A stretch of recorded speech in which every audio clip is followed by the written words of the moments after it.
नमस्कार, मी doctor Jineshwar Kapale, trauma and joint replacement surgeon, Athayu hospital, Ujalaiwadi, Kolhapur येथे गेली 6 वर्ष कार्यरत आहे. माझ्या प्रॅक्टिसमध्ये बरेचदा मला पेशंटकडनं हे विचारणं असते की डॉक्टर साहेब, मी ऑपरेशन किंवा गुडघा बदलल्यानंतर किंवा खुबा बदलल्यानंतर मी कधी चालू शकेन, मी चालू शकेन की नाही, आणि चालू शकलो तर कधी चालू शकेन, मी मांडी घालू शकतो का नाही, हे सगळे बरेचसे प्रश्न घेऊन पेशंट माझ्याकडे येतात. माझं हे उत्तर असतं की 100% चालू शकणार.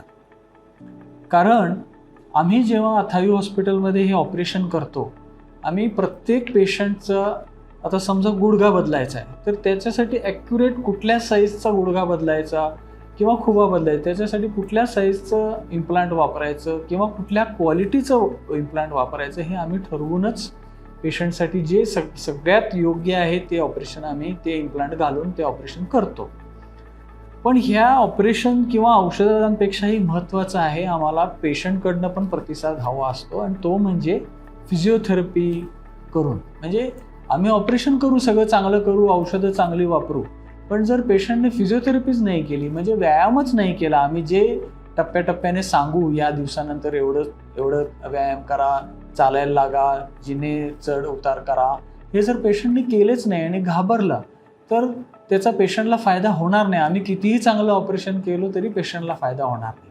म्हणून आमचं हे म्हणणं आहे की पेशंटनी आम्ही सांगितल्या, पेशंट गुडघा किंवा खुबा बदलल्याच्या ऑपरेशननंतर आमच्याकडनं दुसऱ्या दिवशी आम्ही चालायला परवानगी देतो, आणि दुसऱ्या तिसऱ्या दिवशी पेशंटने जिनासुद्धा वर खाली करायला हरकत नसते.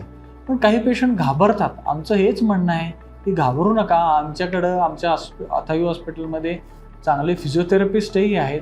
आम्ही सगळ्या पेशंटना त्यांच्याकडनं कन्सल्ट करून घेतो, त्यांना व्यायाम सांगतो, त्याप्रमाणे केल्यावर पेशंटना नक्की चांगला रिझल्ट येतो.